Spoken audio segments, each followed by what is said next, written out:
Now, Colin Foster Mays. I'm going to use your middle name, Colin Mays. How are you? I'm doing just fine, Miss Perry. How are you? Oh, I'm good. I'm good. I'm good. I'm seeing some good days right now because I know some miracles have been working. Also, Colin, how old are you? 24. Golly, he's just so young, but you're into politics. I am. Yes, I am. And tell the audience how long you've been into politics. Well, I've been into politics for about 15 years, ever since I was And nine. he's only 24. Yes. So I've always had a passion for it. It's my calling. It's my niche. So, So, I mean, what did you do when you were 9 years old that got you into this? well, I actually I had an assignment when I was in the fifth grade, and that was to go back and watch the presidential election. And at that time, it was Al Gore versus George Bush, and I was so enthralled with the knowledge of it and the process that I was interested, and I've been captivated ever since. Now, when you got into high school, where what were you doing as far as politics? Anything? In high school, I really didn't do much in terms of student government or being involved with politics. I did work on some campaigns, but nothing school related.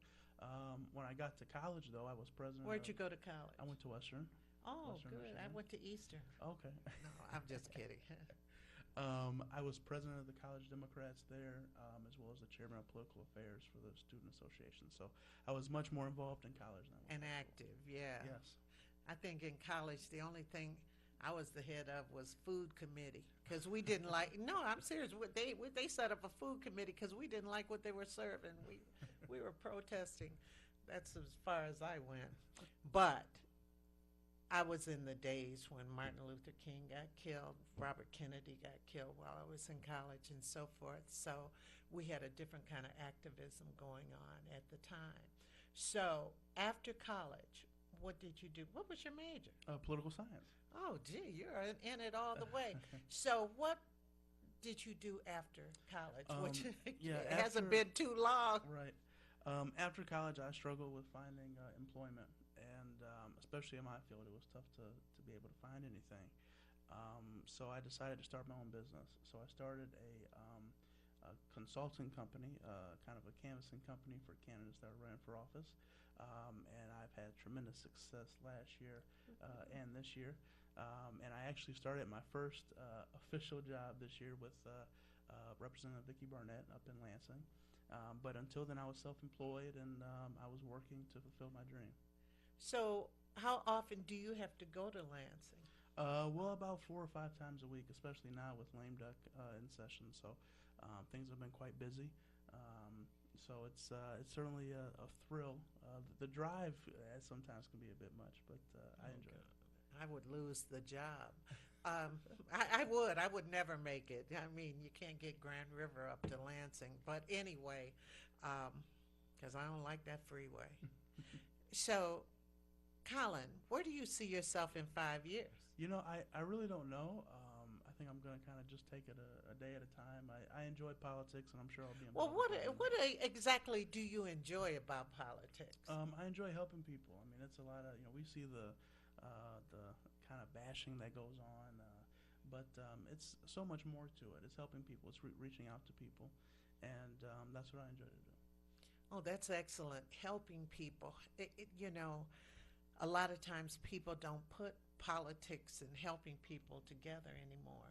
But that's originally what it was supposed to be about. Absolutely. Absolutely. Yeah. Now, a lot of things are going on politically in this state and in the country, where in this state we have a Republican um, Congress, the House of Representatives and the state Senate. They're Republican. How do Yeah. Democrats get anything through? Well, I'll tell you, I'll be honest with you, it's going to be very tough because we actually went backwards this past year in the House of Representatives in Michigan. And in the Senate, I believe there's only 11 Democrat members out of 30, or close to 30 members, only 11 that are in the Senate.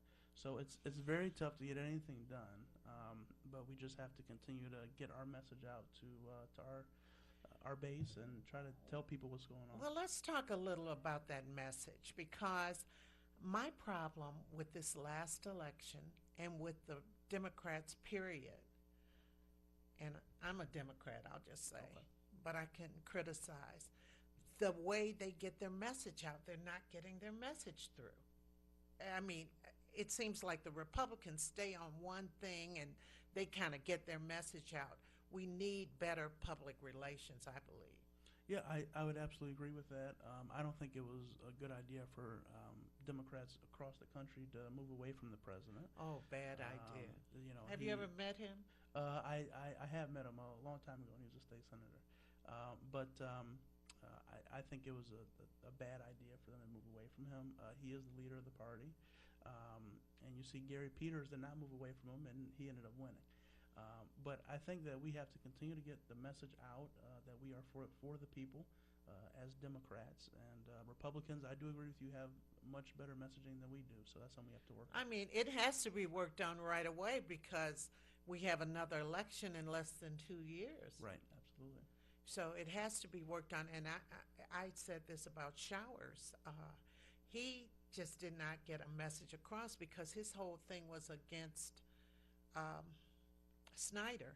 But he didn't say what he has done. What have you done? You know, that's what people want to hear.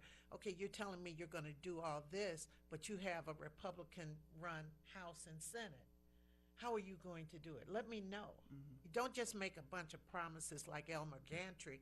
Just how do you know?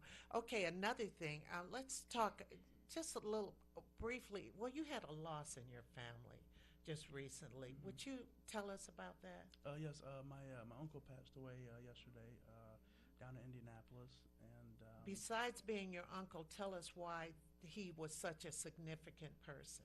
well, he was a big part of my life, as so many of my family members are and continue to be. He was the owner of Mays Chemical. He was considered Chemical? Mays Chemical, one of the world's largest chemical distributors Oh, my in the goodness. world.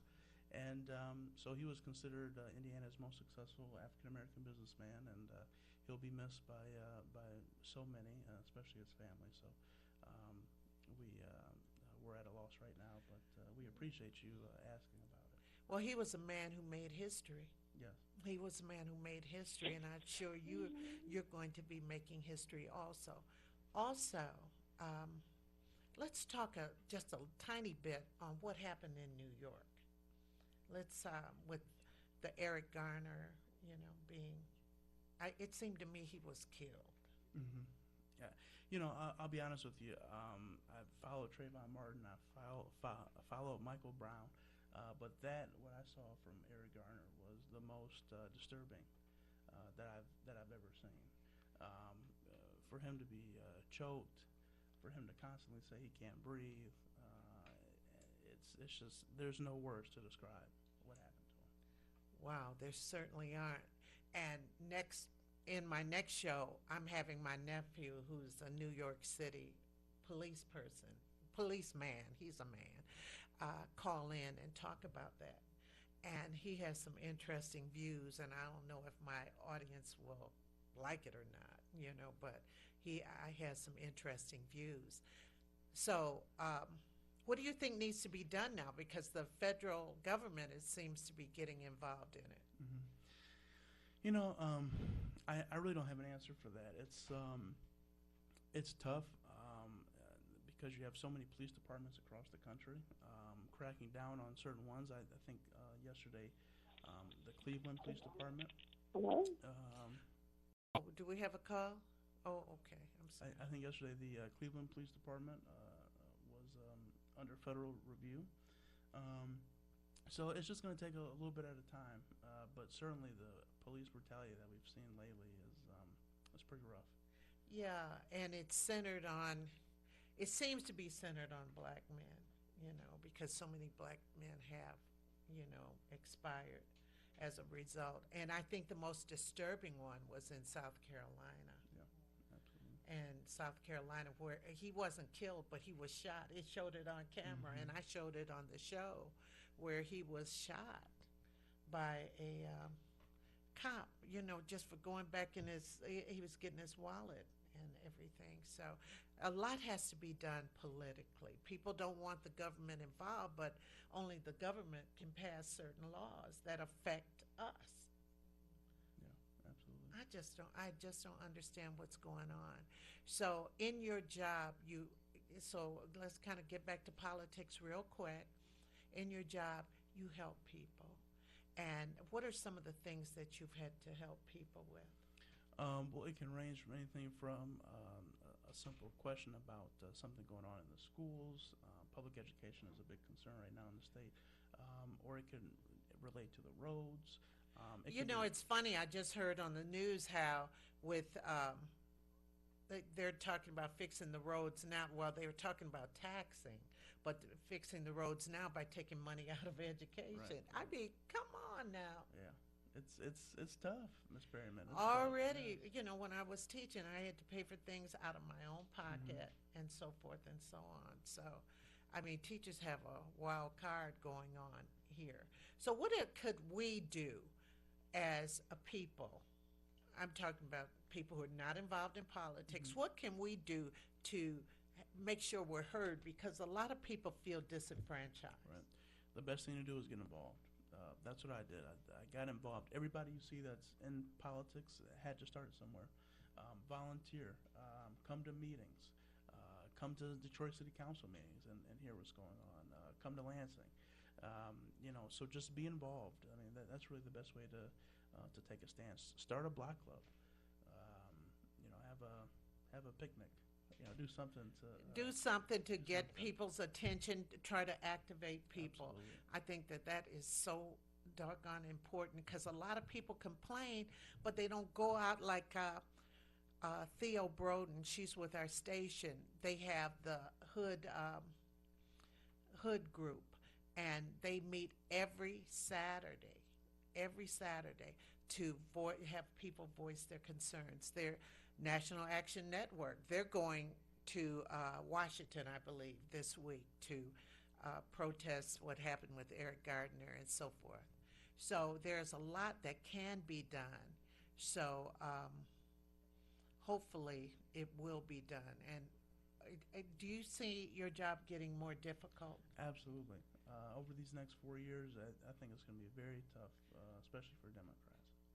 Gee, Yeah. what about bipartisanship? Can you get them to do something? Can you get people working together? Well, I'm sure we're going to try. We've been trying, and it takes two to be bipartisan. To tango. Yes. I think they need to be really cognizant of the next Hmm. gubernatorial candidate Yes. too. Yes. Because I had Lon Johnson on the show. I had Godfrey Dillard, who actually was my college classmate. Oh, So wow. yeah, I had him on the show, and he's brilliant. And the Mhm. fact that he didn't make it for Secretary of State really, really Yeah. bothered me. Yeah. But anyway, Colin, we're looking to hear a lot more from you, Thank you and so I'm much, Ms. inviting Perryman. you to come back on the show and talk to us about what's going on. If you know about something going on that we could get involved with, please tell us. I sure will. Thank you so much, Ms. Perryman. I appreciate the opportunity. Oh, anytime, anytime, anytime. So we'll be back in just a moment, everyone, with Andrea Clark, or we'll say DC Spencer, and her wonderful book. Thank you, Colin. Thank you so